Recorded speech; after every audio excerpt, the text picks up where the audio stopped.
Combinado?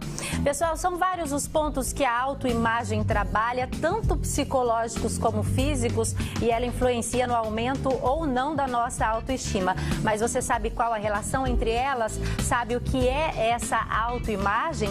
Quem esclarece todas as nossas dúvidas sobre esse assunto hoje é a psiquiatra doutora Aline Scardovelli. Tudo bem, doutora? Tudo bem, Hortência. Seja bem-vinda. Muito obrigada. Doutora, o que é a autoimagem?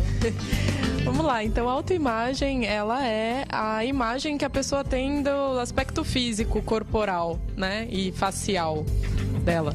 Então, normalmente a gente vê distorções e distúrbios da autoimagem em alguns transtornos psiquiátricos, né? Existe um transtorno específico que chama transtorno dismórfico corporal, né? E existe também essa distorção da imagem como um sintoma de outros transtornos, mas basicamente respondendo a sua pergunta, a autoimagem é a imagem corporal, física, facial que nós temos sobre nós mesmos. Essa autoimagem é no sentido de ser depreciativa, ou tem gente que consegue se olhar no espelho e se achar maravilhosa? Sim, né? Tem gente que consegue olhar no espelho e ter uma aceitação completa da imagem física, da imagem facial. Porém, como eu falei, existem alguns distúrbios em que essa autoimagem ela é muito distorcida. Então, aí ela é depreciativa, aí ela é muito negativa.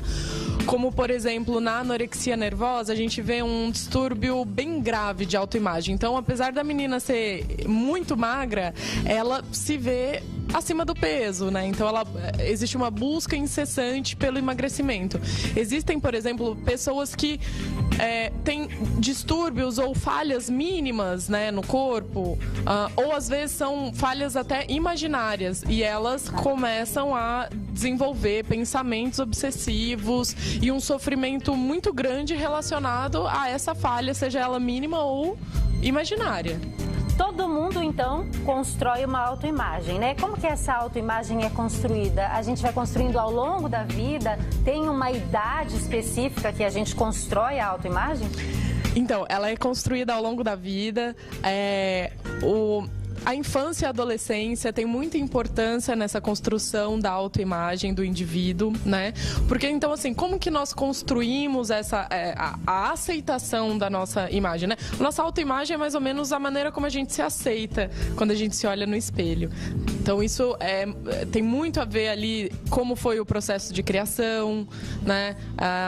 As experiências da vida que esse indivíduo teve durante a adolescência, né? Quais as partes do corpo que ele aceita ou ele não aceita, por que talvez esses defeitos mínimos ou são defeitos imaginários, eles são exacerbados, ou por que esse indivíduo ele coloca uma importância tão grande na aparência externa e ele não tem outros valores, né? Então a gente vê que às vezes, dependendo do estilo de criação ou da valorização que esses pais têm para os aspectos corporais e externos, ele molda como a pessoa se enxerga. É uma experiência própria. Quando era adolescente, eu era muito magra. Aliás, eu sou magra, né? Tô magra. Era muito magra e sofria bullying, né? Então, a pessoa fala tanto você é magra, magra, magra, magra, que você realmente começa a não se enxergar de outra forma. Você só consegue se enxergar feia, você só consegue se enxergar magra e você quer ser gorda. Sim, exatamente. Então, quando a gente fala, são de características corporais, né? Tanto de pessoas que são acima do peso, mas de pessoas, às vezes, que sofrem o bullying por ser muito magras, né? Então, esses eventos traumáticos durante a vida, eles podem, sim, se somar para desencadear algum desse sintoma ou esse transtorno, tá?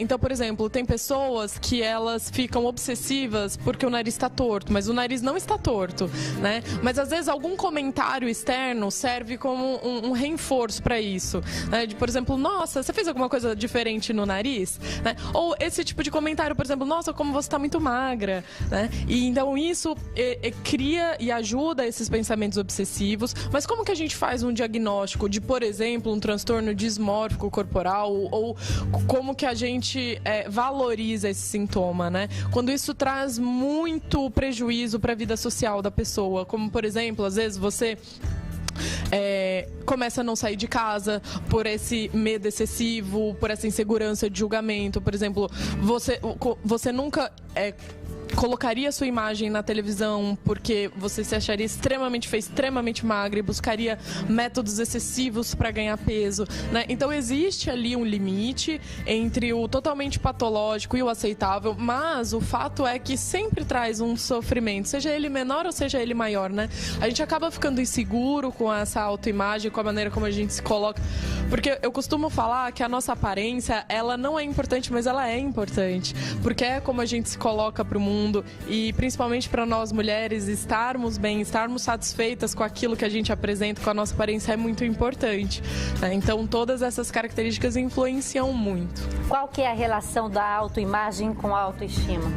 É completa, né? Na verdade, eu costumo falar que existem alguns pilares da autoestima, né?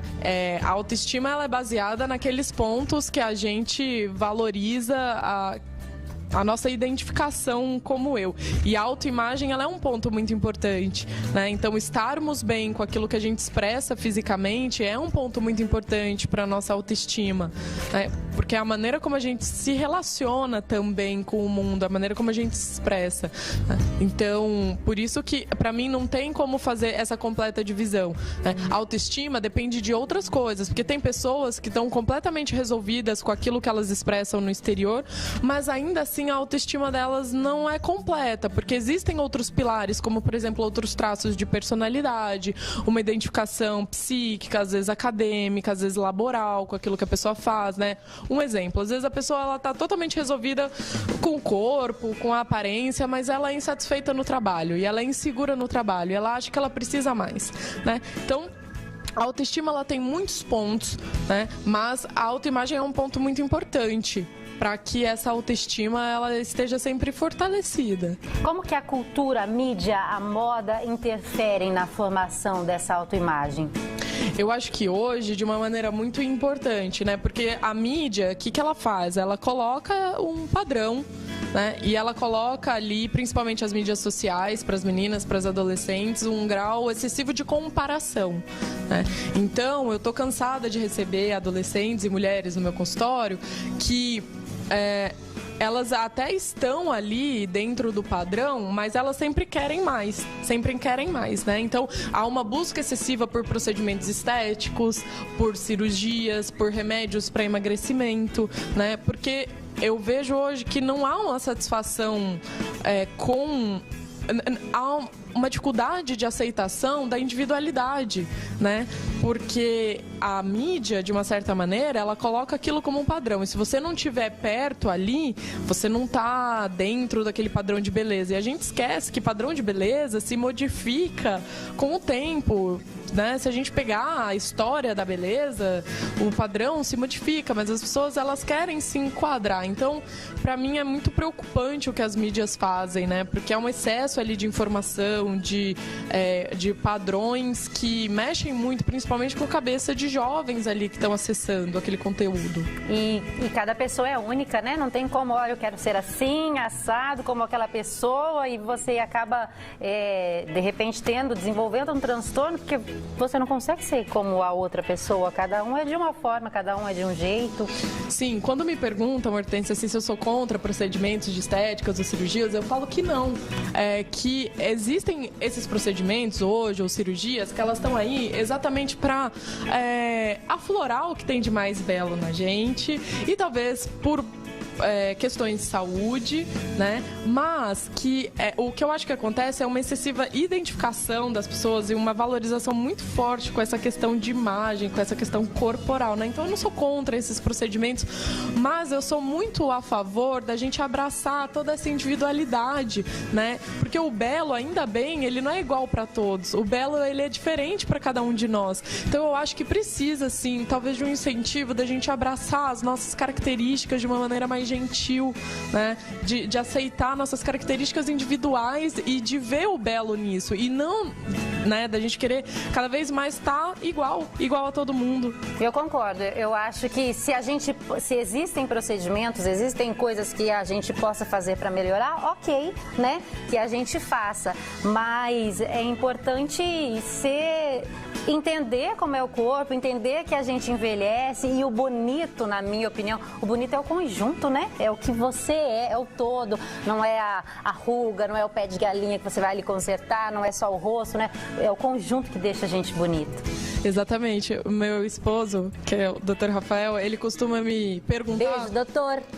Por que nós perdemos o direito de envelhecer?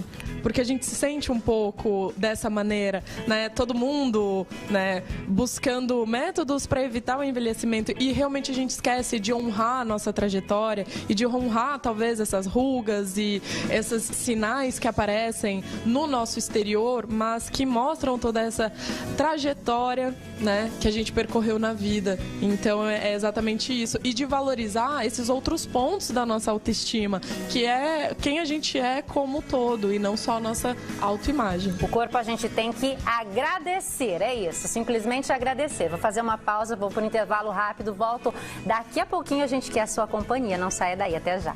Estamos de volta falando hoje sobre autoimagem, autoestima. Um beijo para o pessoal da Live Skin, Nilce, é isso? Diz que assiste o programa todos os dias, obrigada pelo carinho. Dr. Carlos Scardovelli, que é o pai da doutora Aline, é médico da minha mãe e Adamantina. Que legal. Um beijo para o Dr. Carlos Scardovelli também. Tenho perguntas aqui, doutora. Júlia de Prudente quer saber, como saber se sofro de um transtorno desse ou se tenho apenas autoestima baixa? Então, para a gente diferenciar entre apenas a autoestima ou se você tem um diagnóstico de um transtorno, a gente pega esses seus sintomas, né? Então, a gente vai avaliar quanto de tempo você gasta pensando talvez nesses defeitos corporais, quanto tempo você passa olhando no espelho, ou se você deixa de ir a lugares por conta disso, se você tem prejuízos, às vezes, no seu trabalho, dentro da sua casa, né? Então, o diagnóstico desses transtornos, eles são feitos através do prejuízo e do sofrimento que isso causa para a pessoa, tá? Então, lógico que se você tiver uma autoestima fragilizada, talvez esses sintomas vão aparecer de uma maneira mais intensa, né? Mas, normalmente, só quando é algum problema de autoestima, é uma coisa um pouco mais branda, né? O diagnóstico do transtorno dismórfico corporal ou desse distúrbio, dessa distorção da autoimagem, tem sintomas bem específicos. A Mariane de Presidente Prudente, uma pessoa com esse distúrbio sempre vai colocar defeito em si mesma? Sim, né? O próprio distúrbio, o nome dele é transtorno dismórfico corporal, né? Então, sim, às vezes são defeitos mínimos que a pessoa exacerba, ou às vezes são defeitos imaginários. E isso em relação a qualquer parte do corpo pode acontecer, né? Então, às vezes, sobrancelha, às vezes a pessoa coloca na cabeça que uma é mais alta que a outra, que o nariz é torto, um grau para um lado, que a boca tá torta, que o ombro tá um mais baixo do que o outro. E às vezes ela se olha no espelho e se enxerga completamente dismorfe, né? Às vezes ela já está muito magra e ela se enxerga acima do peso. E às vezes ao contrário também, né? Às vezes também tem pessoas acima do peso que se enxergam muito magras. Então existem vários tipos de sintomas, mas a pessoa sempre vai achar um defeito para ter ideias obsessivas. Obrigada, doutora. Sempre é um prazer recebê-la. Bora? Amar a si mesmo não significa se sentir bem com você o tempo todo. É sobre saber o seu valor o tempo todo. Quando você tem a consciência disso, você entende que existem sim dias ruins, mas a vida é boa e você é importante. Excelente quinta-feira para você. Um beijo no seu coração e até amanhã. Tchau.